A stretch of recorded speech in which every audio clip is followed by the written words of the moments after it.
সেপ্টেম্বরেই দেশে আসছে বাংলার নয়া দানব। প্রতিপক্ষের রক্ষণভাগে সুনামি তুলতে প্রস্তুত হচ্ছে বাংলাদেশ।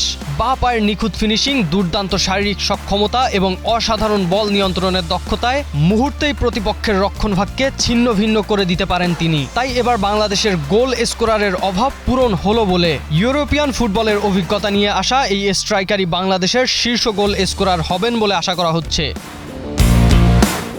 বাংলাদেশ ফুটবলের নতুন এক সম্ভাবনার নাম জেইন হাকিম। ইংল্যান্ডে জন্ম নেয়া বাংলাদেশি এই ২৭ বছর বয়সী স্ট্রাইকার বর্তমানে ইংল্যান্ডের ক্লাবে খেলেন। মূলত সেন্টার ফরওয়ার্ড হিসেবে খেলা জেইনের উচ্চতা প্রায় ৬ ফুট ২ ইঞ্চি। শক্তিশালী শারীরিক গঠন, বাঁ পায়ের নিখুঁত ফিনিশিং এবং আকাশের আধিপত্য, সব মিলিয়ে তিনি একজন আধুনিক স্ট্রাইকারেরই প্রতিচ্ছবি। জেইনের কাগজপত্রের জটিলতাগুলো সমাধান করা হয়েছে। সবকিছু ঠিক থাকলে চলতি বছরের সেপ্টেম্বরে ফিফা উইন্ডোর ম্যাচগুলোর আগেই জেইন দেশে থাকবেন। তার পাসপোর্ট ও অন্যান্য আনুমানিক প্রক্রিয়া শেষ করে তাকে লাল সবুজ জার্সিতে মাঠে নামানোর জোর প্রচেষ্টা চলছে।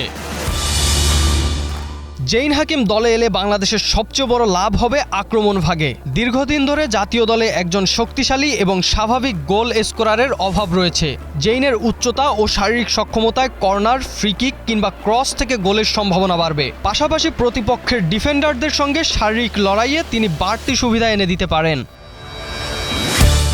শুধু গোল করাই নয়, তার উপস্থিতিতে প্রতিপক্ষের রক্ষণভাগের উপর চাপ বাড়বে। এতে বাংলাদেশের মিডফিল্ডার ও উইঙ্গাররাও আরও বেশি সুযোগ পাবেন। ফলে গঠন হবে অসাধারণ টিম কম্বিনেশন।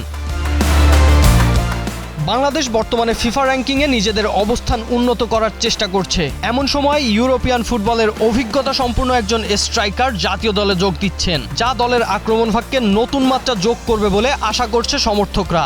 এখন দেখার বিষয়, জেইন হাকিম বাংলাদেশের জার্সি গায়ে চাপিয়ে সেই প্রত্যাশা কতটা পূরণ করতে পারেন। রাফসান মনি, নিউজ 24।